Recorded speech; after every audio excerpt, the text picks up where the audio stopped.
Hello എല്ലാവർക്കും നമസ്കാരം. ഞാൻ പഠിച്ച സ്കൂളായ SKMJ ഇപ്പം നമുക്ക് അറിയാം വയനാട്ടിലുണ്ടായ ഉരുൾപൊട്ടൽ എല്ലാവരും ഒരു നടുക്കത്തോടു കൂടിയും ഇപ്പോൾ അത് നടുക്കം എന്ന് പറയുന്നത് ഇപ്പോൾ ഭീതിക്ക് വക മാറിയിട്ടുണ്ട് കേട്ടോ. കാരണം എല്ലാം നഷ്ടപ്പെട്ടവർക്ക് മുമ്പിൽ ഇനി എന്ത് എന്നുള്ളതിന് ഉത്തരവില്ല. പക്ഷേ ആ ചോദ്യങ്ങൾക്കൊക്കെ കുറേ ഉത്തരവുമായിട്ട് കുറേ ആളുകൾ ഇവിടെ ഉണ്ട് കേട്ടോ. അവരെ കൊണ്ടാകുന്ന പോലെ കൈ മെയ് മറന്ന് കുറേ ആളുകൾ ഇവിടെ ഉണ്ട്. ആക്ച്വലി ഞാൻ ഇന്ന് ക്യാമ്പ് സന്ദർശനത്തിന് മാത്രമല്ല, ഞാൻ വളരെ പ്രധാനപ്പെട്ട ഒരു വ്യക്തിയോടൊപ്പമാണുള്ളത്. മറ്റൊന്നുമല്ല, ആളിവിടെ ദുരന്തം നടന്ന അന്ന് മുതൽ ഇവിടെ രക്ഷാപ്രവർത്തനത്തിൽ ഏർപ്പെട്ടിരിക്കുകയാണ്. പക്ഷെ ബൈ മിസ്റ്റേക്ക് ആളുടെ പ്രൊഫൈലിൽ നിന്ന് എനിക്ക് ഇട്ട വീഡിയോയ്ക്ക്, അതായത് ഇവിടുത്തെ ക്യാമ്പയിൻ്റെ ഭാഗമായി ഞാൻ ഇട്ട ഒരു വീഡിയോയ്ക്ക് അടിയിൽ വളരെ മോശപ്പെട്ട ഒരു കമൻറ്റ് വന്നു. ഞാനത് 2-3 കമൻറ്റ് വന്നു, ഞാൻ ഡിലീറ്റ് ചെയ്ത് കളഞ്ഞു. പിന്നെ ഞാൻ കമൻറ്റ് എടുത്ത് സ്റ്റോറി ആക്കിയിട്ടു. അത് ആളുകൾ ഏറ്റുപിടിച്ച് ഒത്തിരി ആളുകളിലേക്ക് ഇപ്പോൾ ഷെയർ ചെയ്ത് ആളിപ്പോൾ ശരിക്കും പറഞ്ഞാൽ ഒരു ഭയങ്കര നെഗറ്റീവിലാണ് നിൽക്കുന്നത്. മറ്റൊന്നുമില്ല, മോശപ്പെട്ടത് കാര്യങ്ങൾ ആളുകൾ ഒത്തിരി ഷെയർ ചെയ്യും, അതെടുത്ത് ഏറ്റുപിടിക്കാൻ ആളുകൾ കുറേ ഉണ്ടാവും. പക്ഷേ അത് ചെയ്തൊരു വ്യക്തിയാണെങ്കിൽ ശരിക്കും നമുക്ക് എയറിൽ ഇടുക തന്നെ വേണമായിരുന്നു. പക്ഷേ ആളുടെ പ്രൊഫൈലിൽ കയറിയിട്ട് ഫേക്ക് ID ഉണ്ടാക്കി വേറൊരു മഹാൻ ചെയ്ത പരിപാടിയാണിത്. ആക്ച്വലി എൻ്റെ ഭാഗത്തു നിന്നുണ്ടായ ആ ഒരു ഉദ്യമത്തിന് ഞാൻ സ്റ്റോറി പറയുന്നു. പക്ഷെ ഞാനത് ചെയ്യുക തന്നെ ചെയ്യുമായിരുന്നു. കാരണം എന്താ വെച്ചാൽ എൻ്റെ മുമ്പിൽ വേറെ ഓപ്ഷൻ ഇല്ലായിരുന്നു. കാരണം ഇങ്ങനത്തെ ഒരു സിറ്റുവേഷനിൽ കിടക്കുന്ന ആളുകളോട് അങ്ങനെ മോശമായി ബിഹേവ് ചെയ്യുന്നവർ, ഞാൻ ചെയ്തതിൽ എന്തെങ്കിലും തെറ്റായി തോന്നിയിട്ടുണ്ടോ? ഇല്ല, തെറ്റായിട്ട് എനിക്ക് തോന്നില്ല. കാരണം മോശമായിട്ട് കമൻറ്റ് ഇടുന്നവരുടെ വീഡിയോസ് ഫ്ലാഷ് ആക്കുന്നതിൽ യാതൊരു പ്രശ്നവുമില്ല. പക്ഷേ ഒറ്റൊരു ഇത് മാത്രമല്ല, ശരിയാണോ തെറ്റാണോ എന്ന് നോക്കണം എന്ന് മാത്രമേ എനിക്ക് പറയാനുള്ളൂ. ഇപ്പോൾ ഇത് ഷെയർ ചെയ്യുന്ന ആൾക്കാരോടും ഈ വീഡിയോ ഷെയർ ചെയ്യുന്ന ഒരുപാട് ആൾക്കാരുണ്ട്.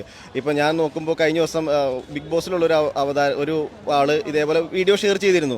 അപ്പോൾ എൻ്റെ ഫ്രണ്ട്സ് പറഞ്ഞു ഇത് തെറ്റാണ്, ഈ വീഡിയോ തെറ്റാണ്, ഇത് ഇട്ടകത്ത് ഫേക്കാണ്. സൈബർ സെല്ലിൽ കൊണ്ട് കൊടുത്തിരുന്നു. ആ സൈബർ സെല്ലിൽ കൊടുത്ത കംപ്ലൈന്റ് ഉൾപ്പെടെയാണ് ആളിപ്പോൾ എല്ലാവർക്കും അയച്ചു കൊടുക്കുന്നത് അല്ലേ? അതെ, സൈബർ സെല്ലിൽ കൊടുത്ത പരാതി ഉൾപ്പെടെയാണ്. അപ്പോൾ ഈ ഷെയർ ചെയ്യുന്നവരെ ഡിലീറ്റ് ആക്കിയാൽ മാത്രം പോരാ, എൻ്റെ ഒരു അഭ്യർത്ഥനയാണ്. കാരണം ഈ ഡിലീറ്റ് ആക്കുന്നതിൻ്റെ കൂടെ പ്രചരിപ്പിച്ചത് എങ്ങനെയാണോ അതുപോലെ തന്നെ ഈ പോസിറ്റീവ് ആയിട്ടുള്ള കാര്യം, അതായത് ആളല്ല അതിന് ഉത്തരവാദി എന്നുള്ളത്, ആൾ നിരപരാധിയാണ് എന്നുള്ള കാര്യം കൂടെ നിങ്ങൾ എല്ലാവർക്കും മാക്സിമം ഷെയർ ചെയ്യണം. കാരണം ഇതൊരു സാധാരണ വ്യക്തിയല്ല. കാരണം പ്രശ്നം നടന്ന അന്ന് തൊട്ട് ഇവിടെ ക്യാമ്പിൽ എല്ലാ ആളുകളെയും സഹായിച്ചുകൊണ്ടിരിക്കുന്ന ഒരാളായതുകൊണ്ടാണ് ഞാൻ ഇവിടെ തന്നെ വന്ന ആളെ മീറ്റ് ചെയ്തത്. അല്ലാതെ എവിടെയെങ്കിലും കിടക്കുന്ന ഒരാളായിരുന്നെങ്കിൽ തീർച്ചയായിട്ടും ഞാൻ. അതെ, ഒരു കാര്യം കൂടി പറയാനുള്ളത്, എൻ്റെ നാട്ടിൽ എനിക്ക് യാതൊരു പ്രശ്നവുമില്ല. കാരണം ഈ നാട്ടുകാർക്ക് എന്നെ അറിയാം, ഇവിടെയുള്ള ഒരുമാതിരിപ്പെട്ട ആൾക്കാർക്കും എന്നെ അറിയാം.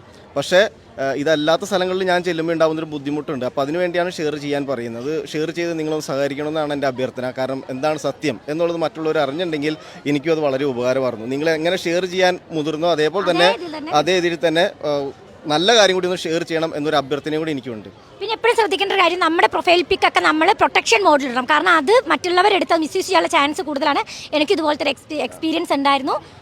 ഇത് സംഭവിച്ചത് എന്താണെന്ന് വെച്ചിട്ടുണ്ടെങ്കിൽ എൻ്റെ വാട്സപ്പ് DPയും അതേപോലെ ഫേസ്ബുക്ക് DPയും ഈ സെയിം പിക്ചർ തന്നെയാണ്.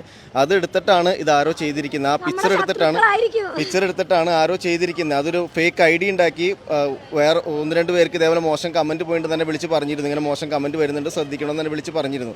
അപ്പോൾ അതേ അല്ല, ഞാനപ്പോൾ തന്നെ സൈബർ സെല്ലിൽ പോയി കംപ്ലയിൻറ്റ് കൊടുത്തു. അപ്പോൾ ഒരു ID വേണമെന്ന് പറഞ്ഞു. ഇൻസ്റ്റാഗ്രാമിൻ്റെ URL ഞാൻ URL നോക്കുമ്പോൾ എനിക്ക് കിട്ടുന്നില്ല. കാരണം ഇൻസ്റ്റാഗ്രാം ഞാൻ അങ്ങനെ അധികം ഉപയോഗിക്കാത്ത ആളാണ്. ഞാൻ ഇൻസ്റ്റാഗ്രാം അങ്ങനെ ഉപയോഗിക്കുന്നില്ല. അപ്പോൾ അതുകൊണ്ട് തന്നെ ഇതിൻ്റെ URL എടുക്കുന്നതിന് ഞാൻ നോക്കിയിട്ട് എനിക്ക് കയറാനും പറ്റുന്നില്ല. അവരുടെ കയറാൻ ഈ പറഞ്ഞ ആളിൽ റിജോ പോൾ 999 എന്നാണ് ID വന്നിരിക്കുന്നത്. അതെ, റിജോ ഞാനാണ്. പക്ഷെ റിജോ പോൾ 999 എന്നൊരു അക്കൗണ്ട്, അത് എൻ്റെ അക്കൗണ്ട് അല്ല. ഇവിടെ ക്യാമ്പിൽ വന്നപ്പോൾ തന്നെ എല്ലാവരും എന്നെ എയറിൽ ഇട്ടോ, അന്നക്കുട്ടി ഇത് നമ്മുടെ റിജോ ആണ്, ആളിങ്ങനെയല്ല. കാരണം എൻ്റെ കൂടെ പഠിച്ചവർ, എൻ്റെ അയൽവക്കക്കാരാണ് ഇവിടെ ക്യാമ്പിൽ അധികം ഉള്ളത്. അപ്പോൾ അതുകൊണ്ട് തന്നെ എല്ലാവരും പറഞ്ഞിട്ടുണ്ട് മാക്സിമം ഇത് ഷെയർ ചെയ്യണം. അപ്പോൾ നമ്മൾ വിചാരിച്ച റിജോ ഇതല്ല കേട്ടോ. അപ്പോൾ മാക്സിമം ഇത് എല്ലാവരും ഷെയർ ചെയ്യുക. Thank you so much. ഇനി ഇതിൻ്റെ കൂടെ തന്നെ ഇവർ നടത്തുന്ന ക്യാമ്പിലെ കുറച്ച് പ്രവർത്തനങ്ങളും കൂടെ ഞാൻ വീഡിയോയിൽ കാണിച്ചു തരാം. വീഡിയോ എടുത്തതിന് താങ്ക്സ്. Okay, thank you.